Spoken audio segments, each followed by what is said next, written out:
അങ്ങനെയുള്ള ചില അവനവനുണ്ടാക്കി വെച്ച ചില നയങ്ങളെ ന്യായീകരിക്കണമെങ്കിൽ ചില സ്വഹാബിമാരൊക്കെ ഒഴിവാക്കണം. അപ്പോൾ നേരത്തെ നമ്മൾ മുത്തയ പറഞ്ഞല്ലോ, ഷിയാക്കൊക്കെ മുത്തയ ചെയ്യണമെങ്കിൽ ഉമർ ഖത്താബ് മോശക്കാരനാണ് വരണം. ഉമർ ഖത്താബ് മോശക്കാരനാ വന്നാൽ പിന്നെ ഉമർ ഖത്താബ് നടപ്പാക്കിയതല്ലേ അത് ഞങ്ങൾ എടുക്കൂല. അപ്പോൾ എളുപ്പമുണ്ടല്ലോ, അതോടെ മുത്തയ ചെയ്യാൻ പറ്റും.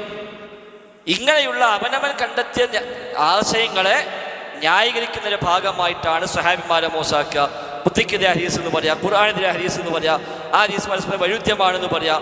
അങ്ങനെ ന്യായങ്ങൾ പറഞ്ഞുണ്ടാക്കി വന്ന കൂട്ടത്തിലാണ് പല സ്വഹാബിമാരെ കുറിച്ച് മോശമായി പലരും പറഞ്ഞത്. പിഴച്ച എല്ലാ സംഘങ്ങളും ചില സ്വഹാബിമാരെയെങ്കിലും കാഫിറുകളായി ചിത്രീകരിച്ചിട്ടുണ്ട്.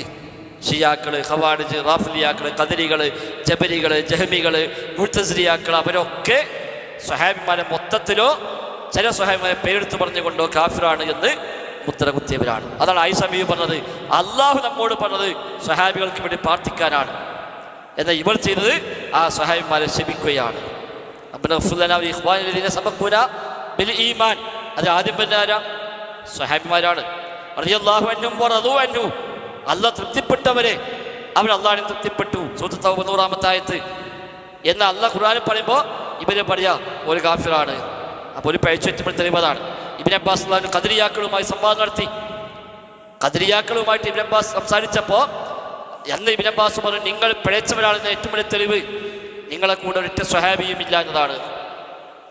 കാരണം അത് ഹക്കാണെങ്കിൽ ആ ഹക്ക് ആദ്യം സ്വീകരിക്കാനാ സ്വഹാബികളാണ്.